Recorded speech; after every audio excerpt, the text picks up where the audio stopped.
En este domingo el Señor no deja de sorprendernos al manifestarse tal cual es. Se revela a sí mismo. Es amor. ¿Y en qué consiste el amor?, se preguntaba San Agustín, y se respondía: en el mismo hecho de amar. ¿Y cómo ama Dios? Pues hoy, con estos ejemplos de interpretación y aplicación de la ley de Moisés en el texto del Evangelio que meditamos, se nos expresa claramente. No tenemos que ver tanto la forma ética en cómo debemos de amar nosotros, ¿no?, sino dejar que Dios nos ame, experimentar el amor y cómo nos ama Dios. Y después ese impulso que hay en nuestro corazón surgirá para amar como Él ama y amarle con su mismo amor. Y esta es la buena noticia de este domingo.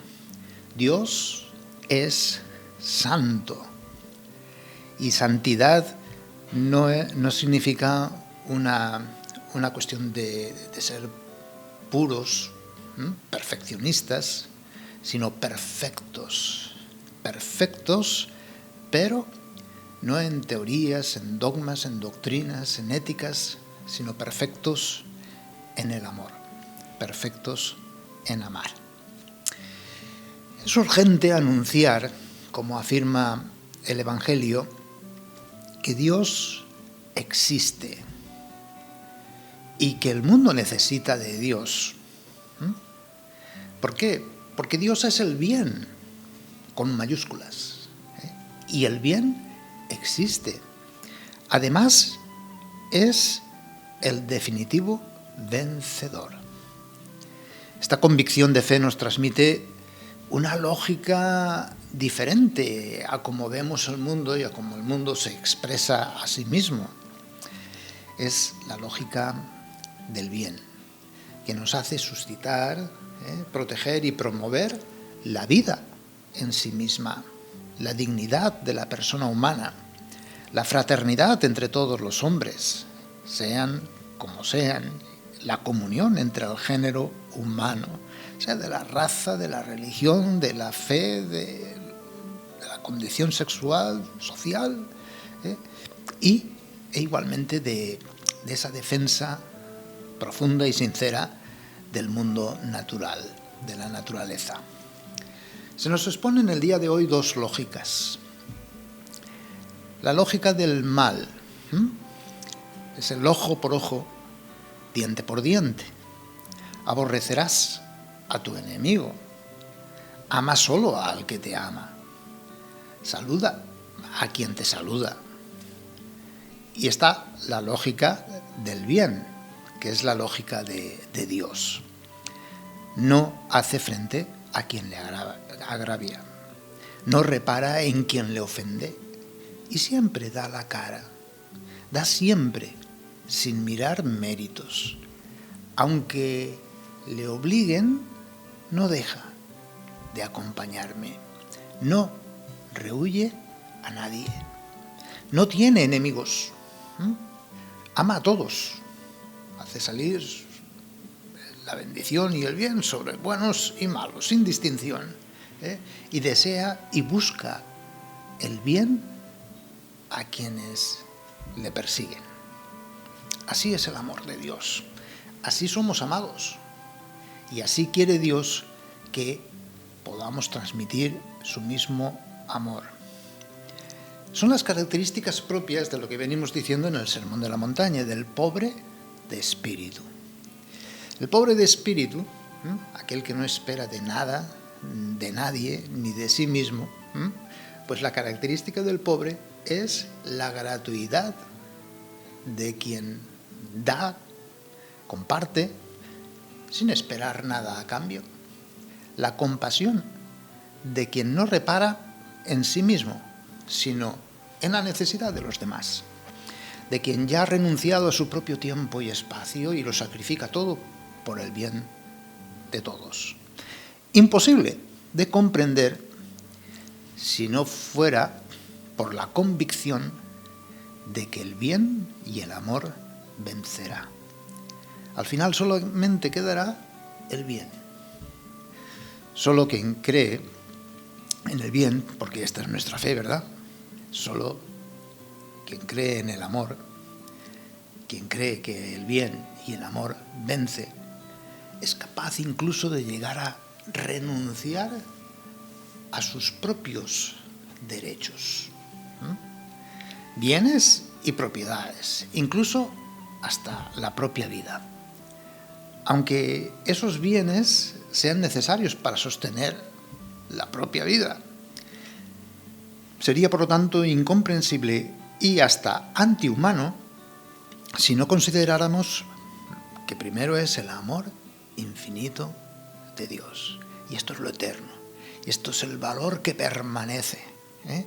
Y todo lo otro, pues es pérdida. Más aún, basura, diría San Pablo. Solo el amor vale.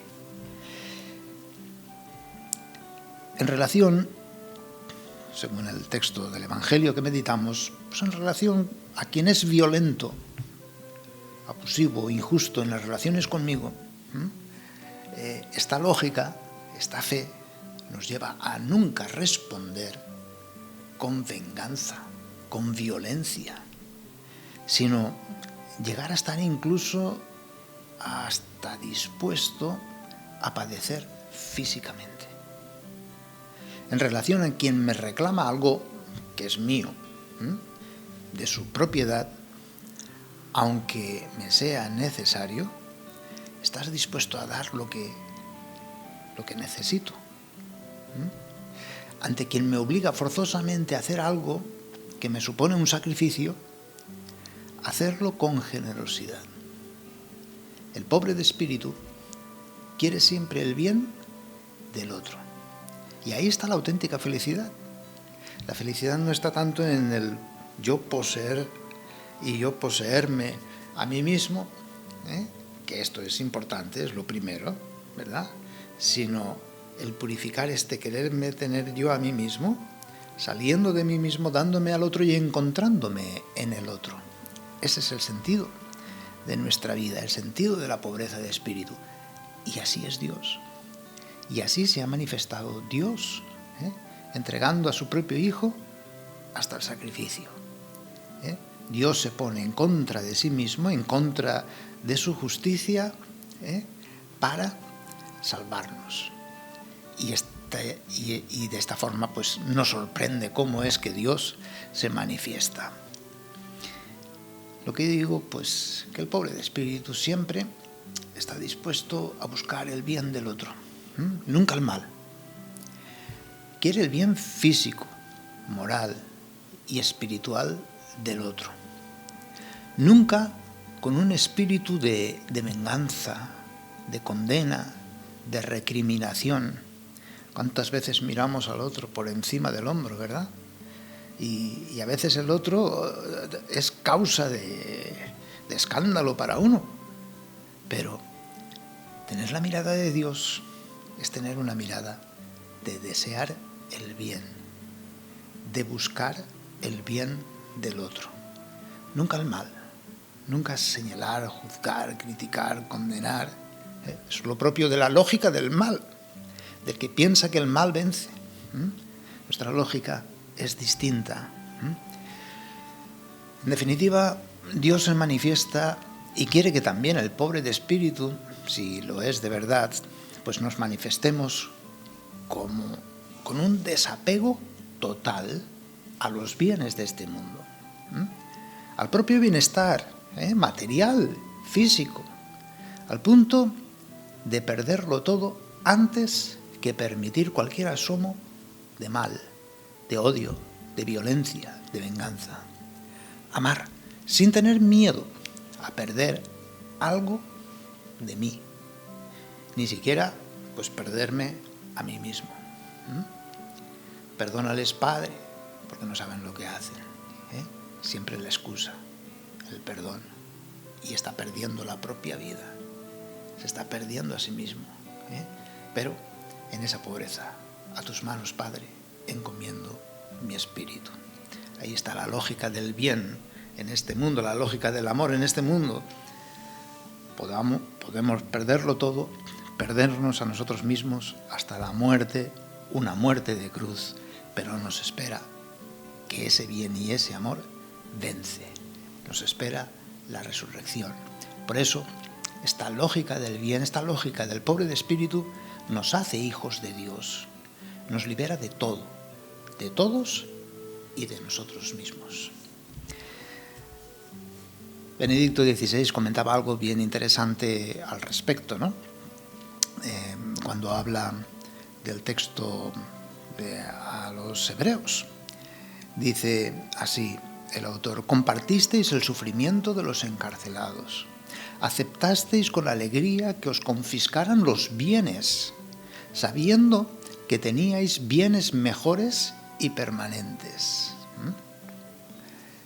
Las propiedades, la renuncia a la posesión, lo que en la vida terrenal constituye el sustento, la base, la sustancia con la que se cuenta para la vida. Esta sustancia, la seguridad normal para la vida, ya se la han quitado a los cristianos durante la persecución. Lo han soportado porque después de todo consideraban irrelevante la sustancia que le habían quitado, lo material. Podían dejarla porque habían encontrado una base mejor para su existencia, esa base que perdura y que nadie puede quitar, el bien, el amor. No se puede dejar de ver la relación que hay entre estas dos especies de sustancia, nos dice Benedicto XVI, entre el sustento o la base material y la afirmación de la fe como base, como sustancia. Pero la fe perdura, lo otro es limitado. La fe otorga a la vida una base completamente nueva, un nuevo fundamento sobre el que el hombre puede apoyarse, y hay firmeza, hay verdad, de tal manera que precisamente el fundamento habitual, la confianza en la renta material, queda relativizado. Por eso es posible solamente amar, como nos dicen los textos, ser perfectos como el Padre es perfecto, cuando experimentamos ese amor. Nadie puede amarse a sí mismo si no es amado por otro. Y el amor infinito de Dios nos transforma como fuego, ¿sí? Para que nos asentemos en esta nueva y gran esperanza. El amor vence. Creemos de verdad, y ahí está nuestra fe católica, nuestra fe cristiana. Creemos de verdad en el bien, creemos de verdad en el amor. Si creemos en el bien y creemos en el amor, nunca dejemos de hacer el bien, nunca dejemos de amar, porque es lo que permanece. Si dejamos de hacer el bien, si dejamos de amar, entonces es que no creemos en el bien, no creemos en el amor. Y creemos, cuando dejamos de hacer el bien, creemos que el mal vence, o creemos que el no amar, el no al amor, pues vence. Por lo tanto, es un examen de nuestra fe. La fe nuestra, la fe cristiana, ¿dónde la basamos? Pidamos a María, que es la pobre de espíritu, a saber entender, a saber comprender, a meditar estas palabras en nuestro corazón y ponerlas en práctica. Cuesta, pero si vamos detrás de Jesús, llegaremos a la meta.